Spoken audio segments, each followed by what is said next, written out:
Marriage is a theater, right? I call it the theater of marriage. It's about looking a certain way and presenting a certain... Yes, so that people will say, oh, Mona looks good because John is taking care of her. They have made it so many years. I really love that couple. Right? Yeah. Yeah, I'm a therapist, so that means nothing to me. I have learned my lessons. And yeah, because marriage is also has difficulties and has challenges. So when we bring it back to sex, right, which is one of the, what are you calling them? The 8 intimacies. The 8 intimacies. Yes, and that's the only one that you cannot share outside because you chose to be in a monogamous union, right? Okay. Yeah. So again, because the truth of the matter is this is not working, okay? If it's not working. For a large percentage of people, it's not working. So is there something, and I keep asking this, is there something we need to change about that? Do we need to make it okay for people to not want to be in monogamous relationships? Do we need to make it okay sometimes when we are in these relationships to change? To want something different. To change the rule. And the reason I ask this is because I think most times when somebody is in a relationship and they step out, as we call it, chances of that happening again are very high. Okay, so when somebody does this, and society will punish them for it and say, you need to do this to prove to me that you won't do it again. They will do it. Anybody can jump through hoops. So already, do you see when you say to prove to me, if I said to you right now, prove to me that you're worthy of my time here, I'd be like, it'll be a whole different conversation. Yeah, you'd be like, who the hell does she think she is? Yeah. So prove is about choking somebody. Yes. Isn't this what proving is? Yes. Show me. Do it. Yes, do it or else. Yeah. Yeah. Of course, they're going to or else.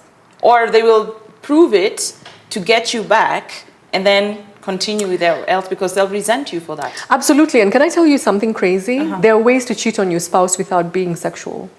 That's true. And you will still be just as miserable. Do you understand? Yeah. We will still go to the parents and then you will say, I've done everything you told me to do. I haven't been with John anymore. I cook for him. I clean for him. I do this for him. I do this for this. What more do you want from me? Yeah. But they're being passive aggressive. Exactly. They're doing those things, but they're denying you their joy. Yes. They're denying you their truth. They're denying you their life. It's not genuine. Yeah. They're sharing their life with the boys, the girls, the church. Yes. The children. Chamas, right? Women are notorious for that. You're unhappy at home, but rather than cultivate a home in which you can be happy, you hide in the name of the Lord. Yeah. And because it's church, he can't really go tell the elders she's in church too much because then he looks like he's some needy, unstable person. Yeah. And then he goes and acts out and then he's the one that's villainized for it because... So eliminate the proving. Actually, Esther Perel talks about how do we rebuild the marriage. One of the things that I actually thought was so profound. She says that she tells couples, you have the opportunity to have a different marriage with this man or this woman, or the same different marriage with a different person. But the marriage you had before is over. Dead. It's finished. I like that. And you're never going to get it back. And that also applies to relationships as well, right? Whether it's, long-term relationships maybe. And then people recover from affairs all the time. Maggie, I want you to say that again. The phrase of you can have a different marriage. Yes, you can have a different marriage with this person, or you can have a different marriage with another person. But you cannot have the marriage that you had before. That marriage is gone. It's finished. Okay. It's expound on that for me, especially the part of you cannot have the marriage you have before, because you're right. We tried to recreate it, but it wasn't working. So why recreate it? That's how you ended up here. Exactly. Right? Yeah. So when you find out that there's been an affair, there's a lot of work that will go into it because there's a lot of hurt feelings, there's a lot of betrayal, anger, rejection. Yes, and actually there's a grieving process, and the grieving process has what? Denial, bargaining, anger, depression, forgiveness, and acceptance, right? Finally, and they sound so nice when you say them like that. In reality, they're cyclical. It's true. I've found that because sometimes when I've been grieving a loss, I want to tick off like, okay, fine, I've done anger, and next. Then it comes back at the end. It's like, but I thought I had ticked this thing off. We were even in acceptance yesterday. What are we doing? Or forgiveness. And then you see the person and you want to like spit in their face. Like, what happened? Yeah. Grief is a process, right? So even I wouldn't say getting over an affair. I would say getting through an affair. I like that. Getting through it. Yes. Trying to recreate this marriage. First of all, you can't, because then there were things you didn't know that allowed for the affair to take place. Now you know, Yeah. right? Yeah. All those late nights at work, all those away trips to Yeah. sports or shoot a movie Yeah. or whatever. Yeah. Now you know, Yeah. right? So it's about deciding, do you want to try again with this person to build a new marriage? The couples that do make it through an affair and choose to stay together end up actually saying that their marriages are stronger. It's much better because they're more honest with each other. They're more honest with each other And liberal also with each other. Yes, liberal. Yeah. And also responsibility is higher. You who is feeling choked, Yeah. you owe it to your partner and to the relationship Yeah. itself to speak up and say something. I'm feeling choked. And it this doesn't is have why. to be like, girl, you are choking me. You know what I mean? I can't. I can't deal with you, or the sex is boring. Look, I don't want to. It's Yeah. not that. Yeah, yeah. But it's just figuring out that, oh my God, I think the sex could be better.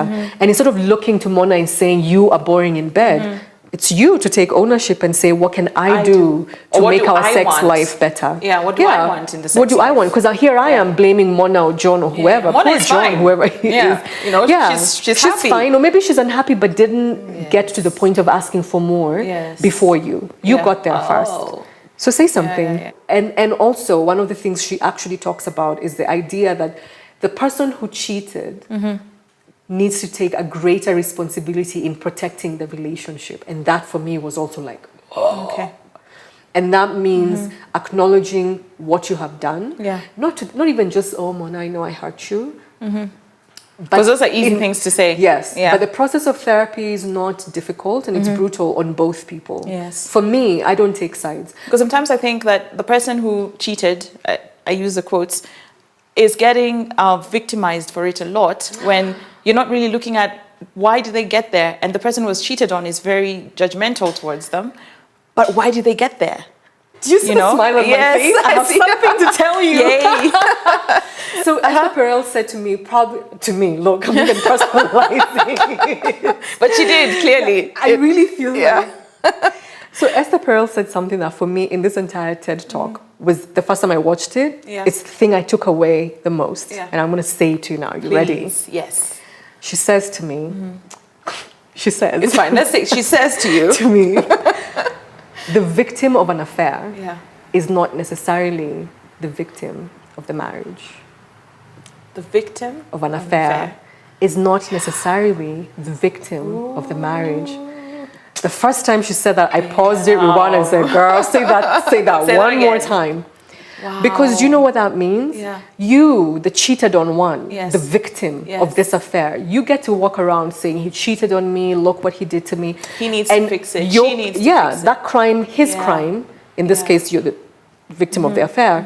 His crime is tangible. His crime is, everybody can see it. It is easily judged. Yes, and it is Yes. easy to conceptualize it, to judge Yes. it, to have an opinion, Yeah. right? And he went against this agreement. Yes. Yeah. But you are not necessarily the victim of the marriage. He could be the victim of the Exactly. marriage. Because at some point he felt the need to turn towards himself outside of you. Yeah. To find somebody that likes Yes. the air.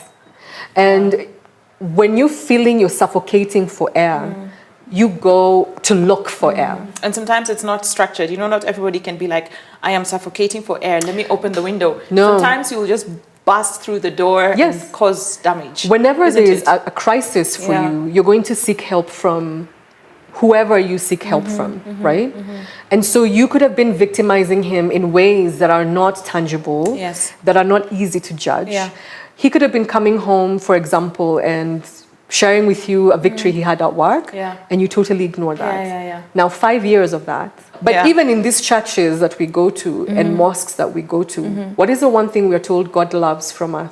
Appreciation. Yes. Yeah. Gratitude, praise. Yes. Why do I have to praise you and you're the one who chose to make me from clay? Yes, I'm breathing, so Yes. what?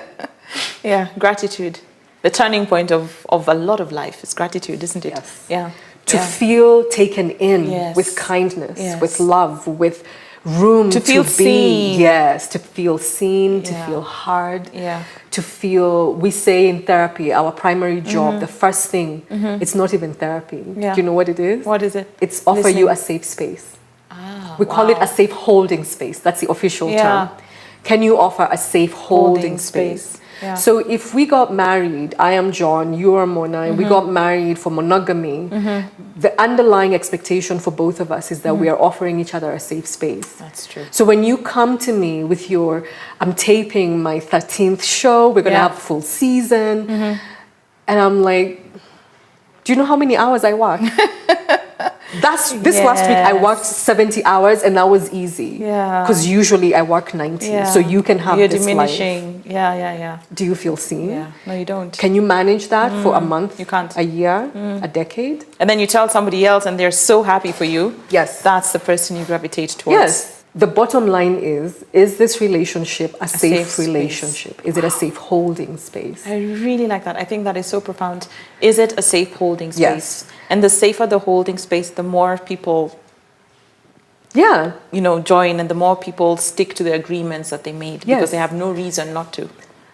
Oh my God, that's it. They have no reason not to, right? They come to you because you are their safe space. Right now, if an explosion happened outside, we would all be looking for a safe space. Exactly. Yeah. But naturally, somebody's safe space could be out a window because that's their instinct. Yes. Yeah. And it doesn't mean it's safe. It just means that that's what their mind told them was safe. Another person's safe space could be in the corridor, under a table. You don't know what happened.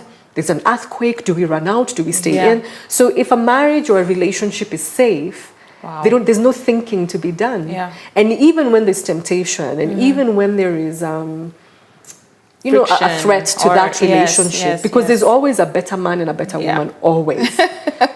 I hate to break it to you, but especially the one you don't live with. Absolutely, the one who doesn't see your socks. Yes. We actually have a term we call erotic transference, and we are trained to know that sometimes our clients will fall in love with us. Yes, which happens because a lot, we are right? their safe space. The safe space, right? For the first time, we are the person that has held them with we call it UPR, unconditional positive regard. It's like unconditional love, but love is a tricky word, right? Yeah. So we always will see you. Unconditional positive regard. Yes, and it's an ethical obligation. Yes. It's not just because you're nice. Yeah. If I cannot give you UPR, whether you are a rapist, a murderer, cheat, I cannot treat you. No. I can refer you to somebody else. Not only can I refer you, I must refer you. The minute you have made contact with me, my obligation kicks in. My ethical obligation kicks in, right? So when there is a threat to the union, it becomes easier for somebody to say, that guy is so hot. That woman is so hot. Yeah. But if I do this, Mona will never forgive me and I don't want to lose my safety with her. Okay. Because they have a stake in the game. Like that. Yeah. Do you see what I mean? Yeah. When you both have a stake in this thing that you're calling marriage, relationship, whatever, you're more likely to protect it. That's both true. of you. That's true. But if there isn't a stake, if there's no balance, yes. Okay. So the idea that the victim of an affair is not necessarily the victim of the marriage, for me was profound. I think so too. Because what happens is those who are called cheaters keep quiet. Yes. Because they're already judged. Yes. No one will believe me anyway. Yes.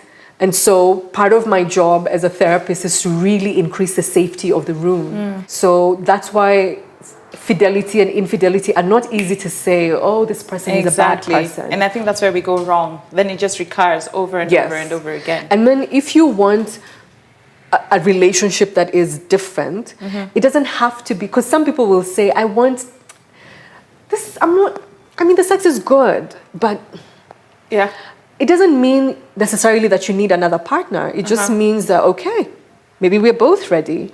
Because I have heard maybe we're both ready to do what? To do something different, to explore, once you start to realize what's available, the permission to explore, then it becomes like, okay. Yeah. Because you didn't even know you can have sex in your kitchen. Because you were trying to be like, good. Yes. No. Yeah. I actually joke and say that I think I will be an effective therapist if my clients are having the sort of sex that compels God to open the door and call the guardian angels out, everybody out, and don't come back until I call you. Because the way I'm seeing these things happening, even you, they can stumble you. I think this is in the film industry, we call it a closed set. A closed, yes. Yeah, when there's like a supreme intimacy and when they're like closed set. Like closed, only like... set your cameras and go. Yes, you know, yeah. I feel if my clients can begin to have the sort of sex that they're embarrassed. Because sometimes I've asked, so how was this week? And I give sex homework. And they say, it was good. I'm like...